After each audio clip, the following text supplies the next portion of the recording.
Lucas capítulo 19, verso 1 declara: E tendo Jesus entrado em Jericó, ia passando, e eis que ali um homem chamado Zaqueu, e era este um chefe dos publicanos, e era rico, e procurava ver quem era Jesus, e não podia, por causa da multidão, pois era de pequena estatura. E correndo adiante, subiu a uma figueira brava para o ver, porque havia de passar por ali. E quando Jesus chegou àquele lugar, olhando para cima, viu e disse-lhe: Zaqueu, desce depressa, porque hoje me convém pousar em sua casa. E apressando-se, desceu e recebeu alegremente. E vendo todos isso, murmuravam, dizendo que entrara para ser hóspede de um homem pecador. E levantando-se Zaqueu, disse ao Senhor: Senhor, eis que eu dou aos pobres metade dos meus bens, e se em alguma coisa tenho defraudado alguém, o restituo quadruplicado. E disse-lhe Jesus: Hoje veio salvação a esta casa, pois também este é filho de Abraão, porque o Filho do Homem veio buscar e salvar o que se havia perdido. Amém, queridos? Coloque a mão no seu coração, vamos orar mais uma vez. Deus Todo-Poderoso, nos alegramos hoje por estarmos mais uma vez em sua casa, nos alegramos hoje pela semente do seu evangelho em nós, e nós te pedimos: Jesus Cristo, Filho de Davi, vem nos resgatar, vem nos tocar, vem nos curar, vem mudar a nossa história nessa manhã. Pedimos, Senhor, enquanto o Senhor nos conduz pelas Escrituras Sagradas, que o Senhor traga a operação da cura física, que cadeias sejam quebradas nessa manhã, que portas sejam abertas, e o santo nome de Cristo seja glorificado mais uma vez. Quem crê diz: glória a Deus. Quero rapidamente falar ao seu coração sobre a jornada desse homem Zaqueu, uma jornada de transformação, uma jornada que foi reconhecida por Cristo ali nos últimos versículos que nós lemos. Jesus diz: agora entrou a salvação, agora entrou o reino, agora entrou a vida de Deus na vida de Zaqueu. E essa jornada começa quando Zaqueu entende que Cristo iria passar por Jericó, seria a última vez que Cristo estaria passando por ali.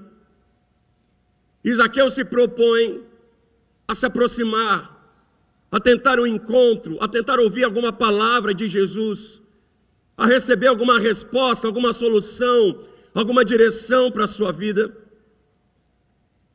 E a primeira coisa que eu aprendo, quando nós desejamos mudar de vida, quando estamos interessados por Jesus, ou no mínimo curiosos em relação ao que Jesus pode fazer por nós,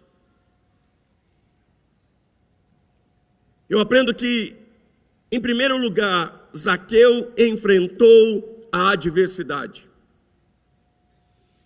E a adversidade, na aproximação com Jesus, por muitas vezes, ela é tipificada na Bíblia por uma multidão.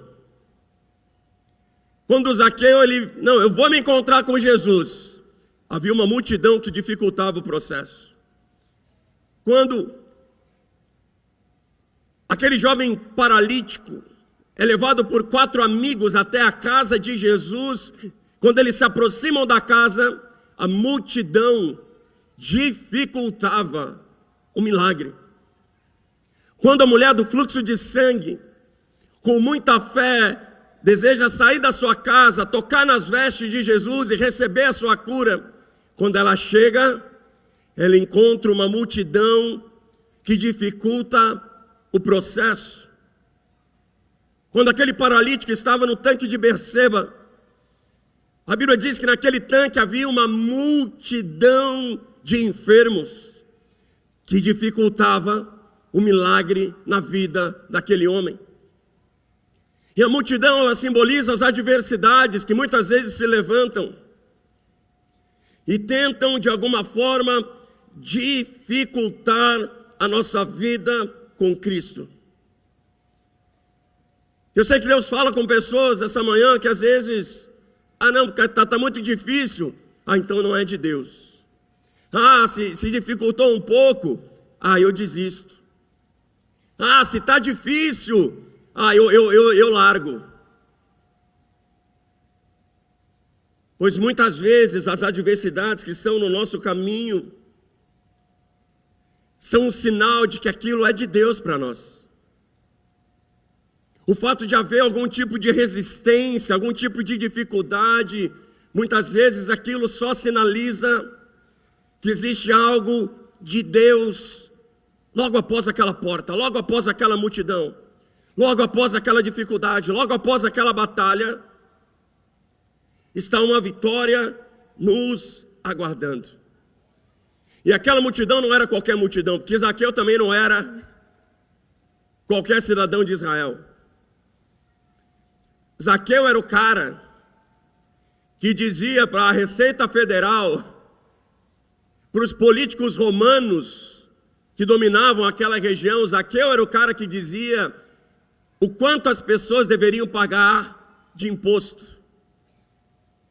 Então você pensa que era alguém nascido ali em Israel, que dizia para os romanos que eram de fora, olha, aquela pessoa lá tá com uma roupa humilde, mas eu sei que tem dinheiro guardado. Aquele rapaz ali recebeu uma grande herança, pode cobrar mais imposto dele. Olha lá, comprou uma carruagem nova, pode tributar. As pessoas odiavam Zaqueu. Da mesma forma que Mateus, um dos apóstolos, também era odiado pela mesma razão.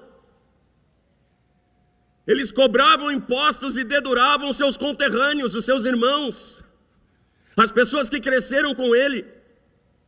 Então aquela multidão não era apenas um desconforto, mas era um risco de vida.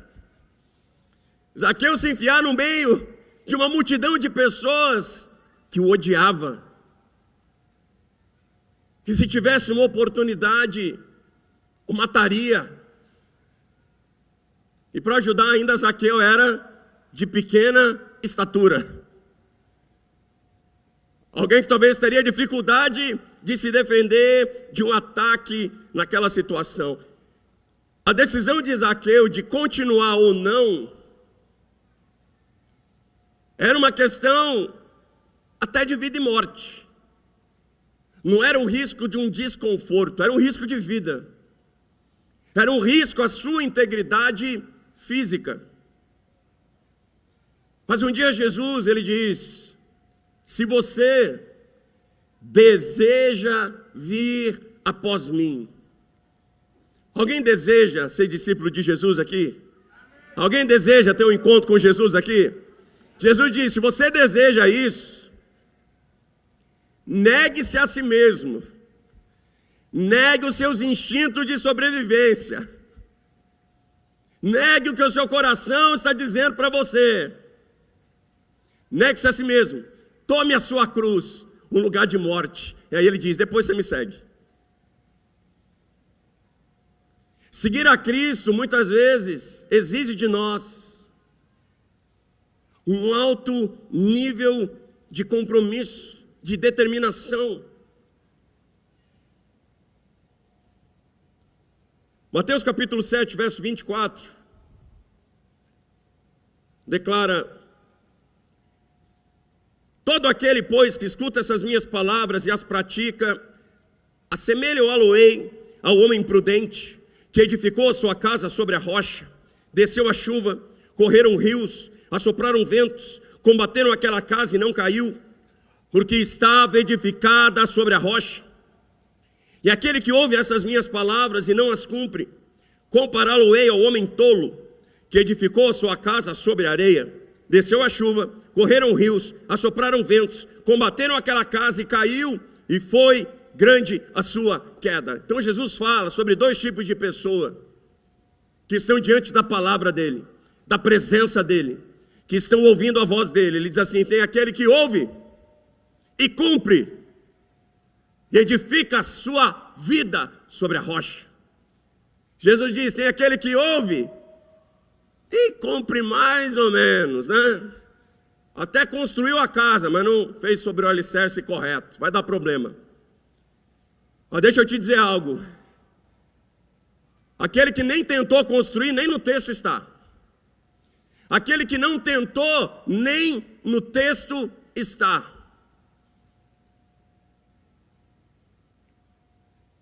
Tem que tentar, filho. Tem que correr um risco. Tem que investir o tempo. Tem que se dedicar. Tem que lutar muitas vezes com os nossos instintos que estão dizendo, fica em casa. Não, não vai. Busca Deus do seu jeito. Deus está em todos os lugares. Todas as religiões nos levam a Deus. Muitas vezes nós temos que lutar contra todos os nossos instintos para tentar. Porque o maior fracasso não é daquele que tenta e não consegue. Fracassado é aquele que nem tentou. Nunca correu um risco, nunca fez um esforço, nunca pagou um preço. Se você não se esforçar, você nunca vai descobrir o que Deus faria por você. Você nunca vai descobrir as batalhas que Deus te daria vitória. E eu vou dizer, quando a gente corre um risco e dá certo, a gente começa a pegar gosto por aquilo. O negócio é bom. E quando Davi estava diante daquele gigante, e 60 mil soldados experientes não quiseram lutar contra aquele gigante, porque a Bíblia diz que Golias era um gigante invicto, um campeão invicto.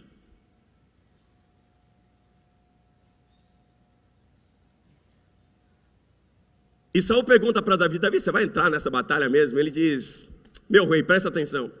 Um dia eu estava lá cuidando das ovelhas do meu pai e veio um leão. E veio um ímpeto em mim, vou rasgar esse leão no meio. Lutar com um leão é um risco de vida, sim ou não? E para um adolescente lutar com um leão é um risco de vida, sim ou não? Era vida ou morte. Mas ele vai, dá certo. Aí ele está lá, pô, que negócio bom isso, rasguei um leão no meio.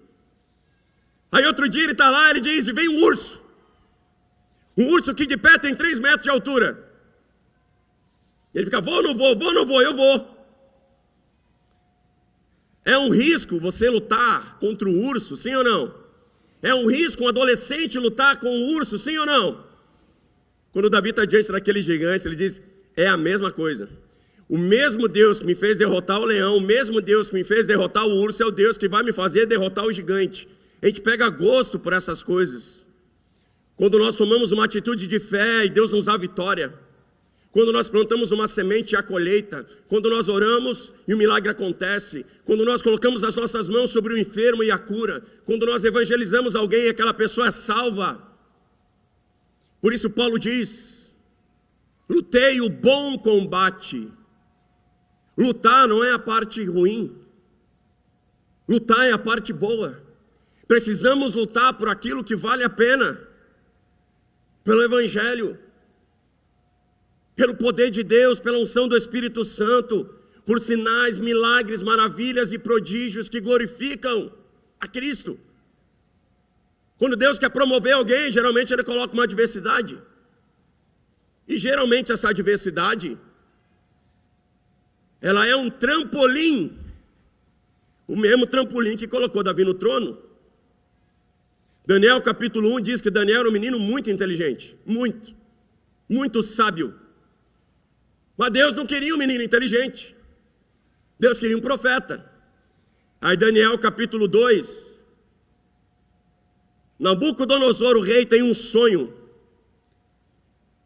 E aí ele diz assim, se nenhum sábio dessa terra adivinhar o meu sonho, eu vou matar todo mundo. Daniel está em uma situação de vida ou... E aí Daniel, ele vai correr um risco, ele vai orar, ele vai buscar Deus, ele vai jejuar, ele vai se consagrar para que Deus revele aquele sonho. E quando ele entra naquela batalha, ele descobre que ele é um profeta, ele descobre que nele há revelação, ele descobre que nele há discernimento, ele descobre que ele é um homem ungido pelo Espírito Santo. E se Daniel capítulo 1, ele é só menino inteligente, A partir de Daniel capítulo 2, ele é um grande profeta de Deus sobre essa terra. Levante suas mãos, querido. Eu quero declarar que existem pessoas aqui, você está diante de uma adversidade, de uma crise, de um medo, de uma guerra, de um trauma. Mas eu quero declarar em nome de Jesus que o máximo que essa crise pode fazer na sua vida é te promover. Eu quero declarar que se você olhar para trás da sua vida, Deus já te deu vitória sobre o leão. Deus já te deu vitória sobre o urso. E esse problema, essa crise, essa guerra será apenas mais uma vitória que Deus trará na sua vida. Há uma unção de promoção aqui essa manhã.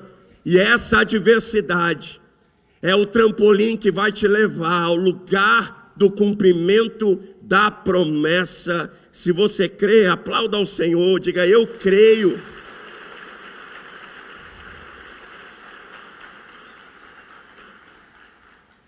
A gente começa a pegar gosto por isso. Hoje, quando eu tenho uma adversidade, quando dá uma travada, quando eu tenho uma guerra, já digo assim: oh Deus, chegou o tempo da promoção. Chegou o tempo da honra. A gente está meio preguiçoso, você diz assim: Deus, não tem uma batalha aí, não tem um gigante aí para a gente dar um salto aí para a próxima fase. Segunda coisa que eu aprendo com Zaqueu. Zaqueu subiu de nível. Para que aquela experiência com Cristo acontecesse, foi necessário ele subir numa árvore. Ele sobe de nível. Deixa eu te ensinar algo. Fica aqui comigo, ó. Tiago capítulo 4, verso 7. Sujeitai-vos, pois, a Deus, resisti ao diabo, e ele fugirá de vós. Continua.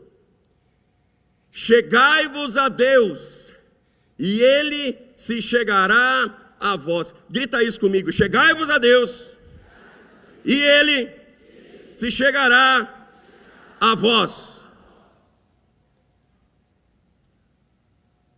O que a Bíblia está dizendo?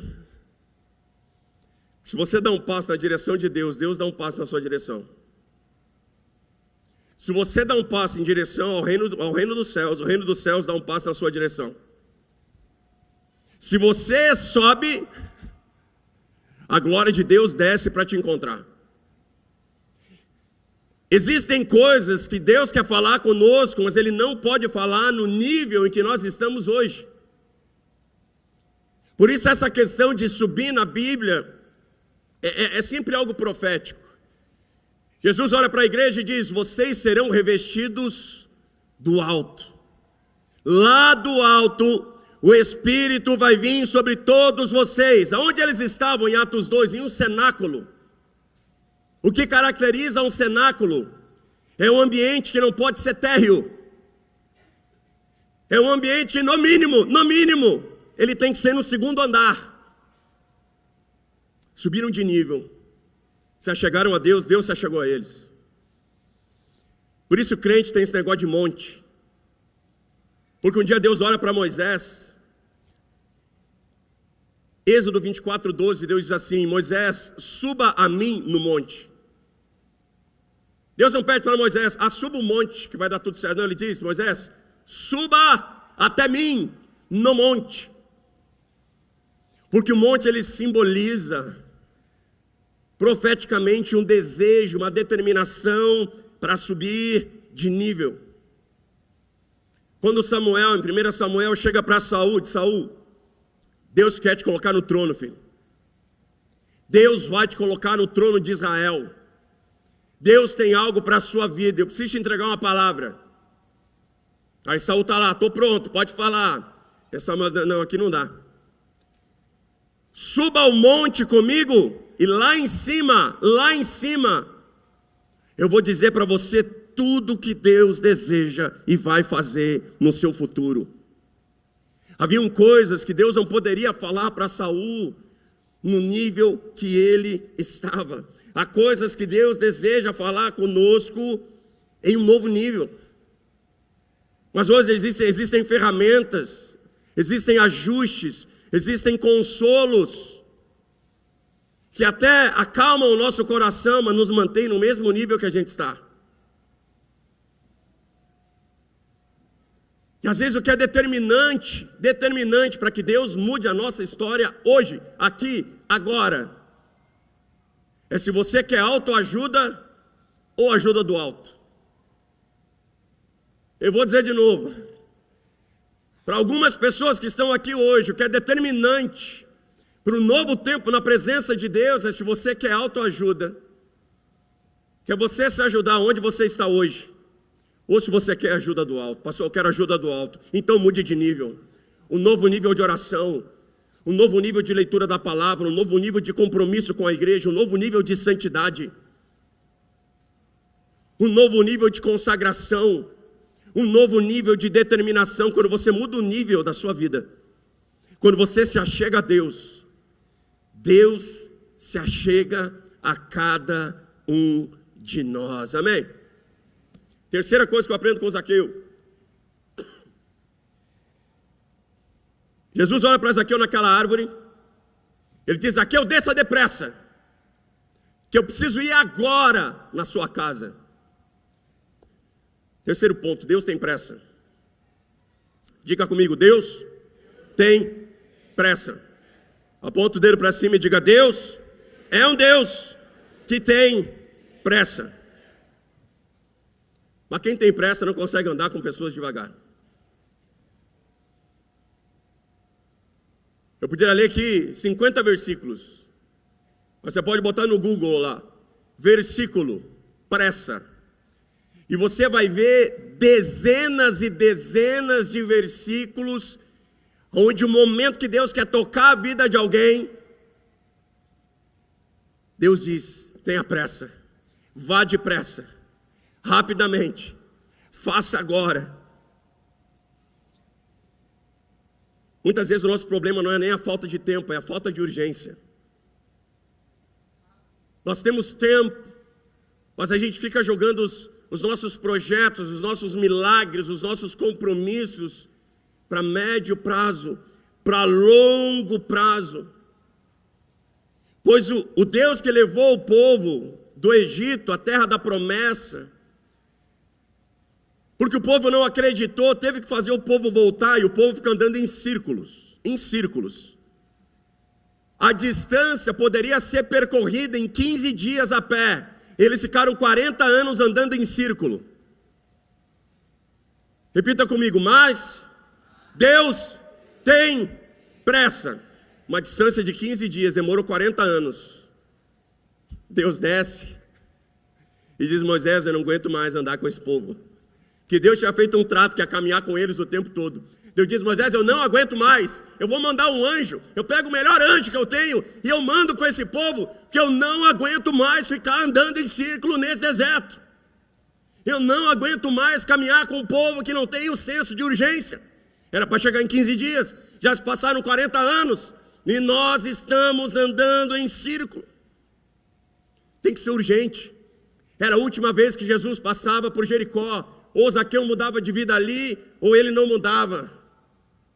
Tem que ser urgente. Quanto tempo o ladrão da cruz teve? Um mês com Jesus? Sim ou não? 3 meses? 1 ano? 3 anos?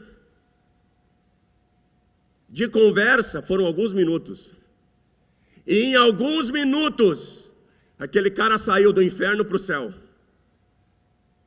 Por quê? Porque ele tinha urgência. Quando ele vai falar com Cristo, ele fala: Senhor, lembra-te de mim quando entrares no seu reino.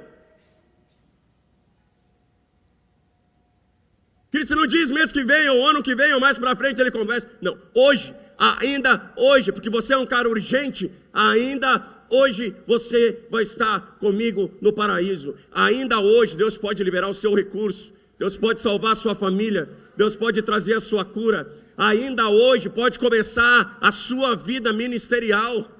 Ainda hoje Deus tem pressa para resolver hoje problemas que você acha que vão demorar semanas, meses ou anos para serem resolvidos.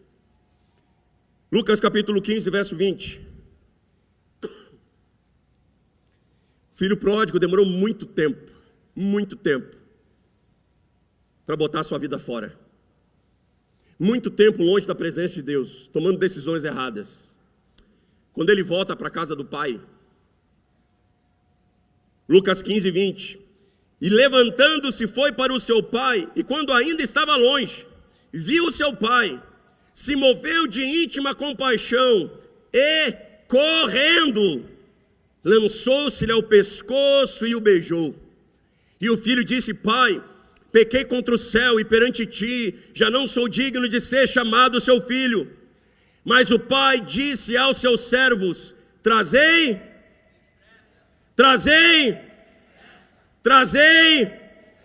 a melhor roupa, vestilho, ponde-lhe um anel na mão e sandália nos pés.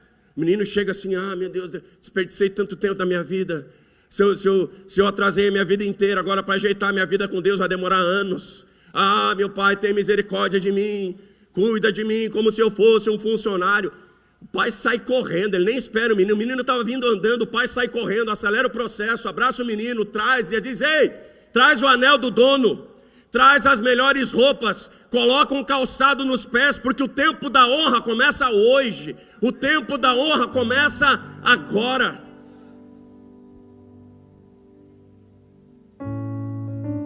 A gente acha que vai demorar.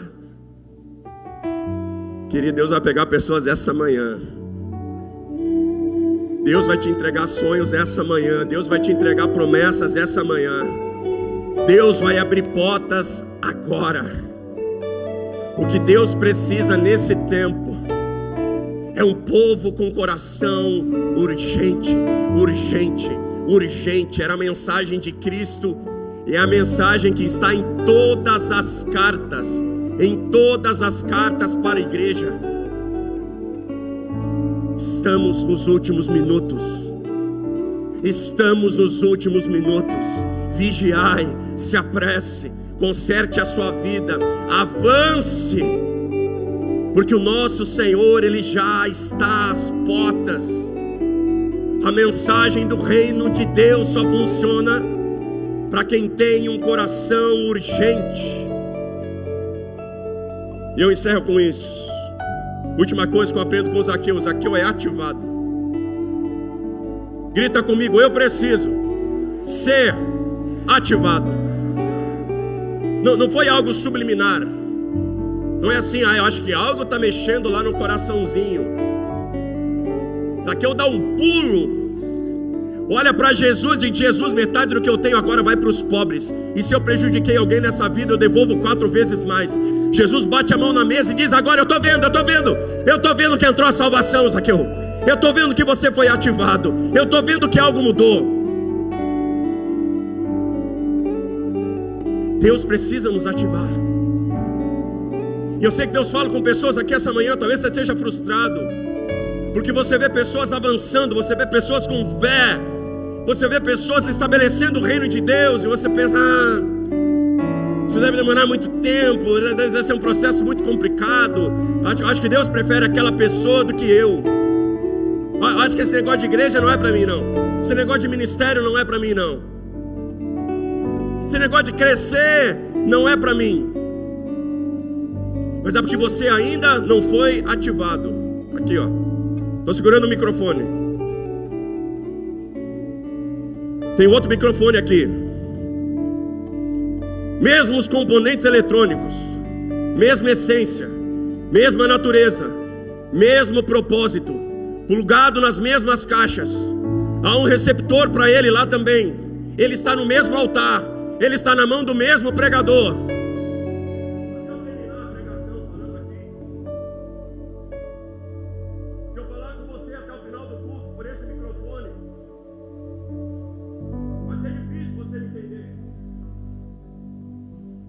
Porque apesar dele ter a mesma natureza, os mesmos componentes e o mesmo propósito, ele não está ativado.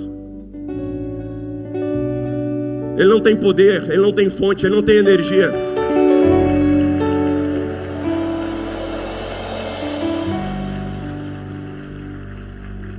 O que falta para nós é só plugar, filho. O que falta hoje é só plugar. Deus não tem favoritos. É que algumas pessoas foram ativadas. É que algumas pessoas foram conectadas. Se coloca de pé. E vou te mostrar o que é ativar. Efésios capítulo 4, verso 28. Efésios capítulo 4, verso 28. Aquele que furtava, não furte mais. Antes trabalhe, fazendo com as mãos o que é bom, para que tenha o que repartir com o que tiver necessidade. Vamos lá comigo. Aquele que furtava, não. Aquele que era ladrão aqui. Ladrão, assaltante de banco. Ele converteu. O que ele tem que fazer? Parar de roubar. Não. Para Deus, o oposto de roubar não é parar de roubar. Para Deus, o oposto de quem roubava, não furte mais. Agora trabalhe, faça com as mãos o que é bom, para que tenha o que repartir com o que tiver necessidade. Então assim, para Deus, o oposto de roubar, você tirava de alguém, agora você tem que dar para alguém. Você roubava de alguém, agora você tem que dar para alguém. Para Deus, qual que é o oposto de alcoólatra? Ah não, porque eu me converti, agora eu tenho que parar de beber. Bobagem, você vai lutar com isso a tua vida inteira. Porque para Deus, o oposto de alcoólatra é alguém que ajuda pessoas que têm problema com bebida. Para Deus, o oposto de preguiçoso é vagabundo, não gosta de trabalhar. Você converteu, agora você é alguém que gera emprego, você emprega outras pessoas. Isso é ativação. Ah, pastor, eu não sei qual é o meu ministério. É a sua fraqueza. Zaqueu passou a vida inteira tirando dinheiro das pessoas. Quando ele é ativado, automaticamente aquilo era entregar. Vou dar metade para os pobres. Vou procurar quem eu prejudiquei. Vou devolver 4 vezes mais. Jesus disse: agora entrou salvação, você está ativado. É isso, vai. Você está pronto. Você não precisa de um cargo, você não precisa de um título. Isso não se aprende em sala de aula, mas faça as nossas escolas. Esse é o ministério que Jesus Cristo tem para cada um de nós. Levante suas mãos aos céus.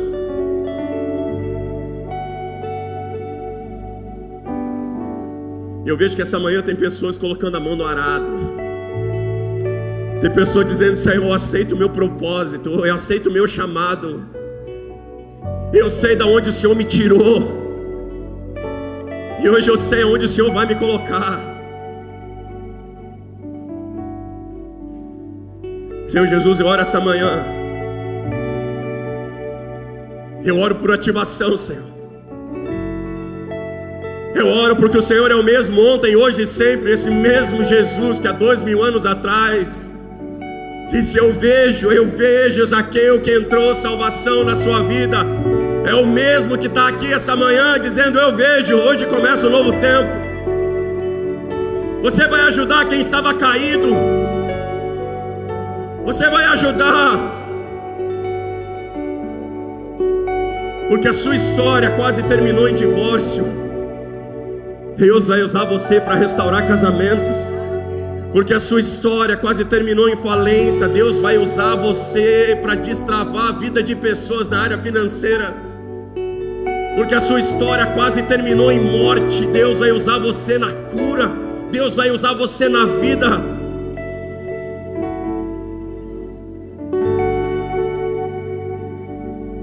Feche seus olhos, com as mãos levantadas. Eu te peço, Espírito Santo, enquanto nós cantamos essa canção, que o Senhor nos toque, que o Senhor nos envolva, que o Senhor nos ative, que o Senhor nos ministre, que o Senhor libere dons, que o Senhor desperte aquele que estava morto, que o Senhor levante aquele que estava caído, que o Senhor queime em nós, Senhor,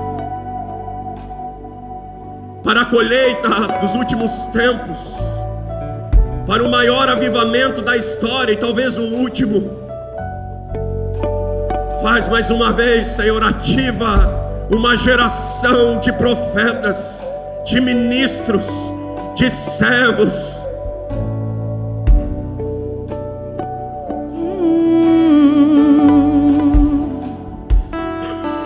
Me enxergou na minha tormenta, me livrou meus problemas transformou.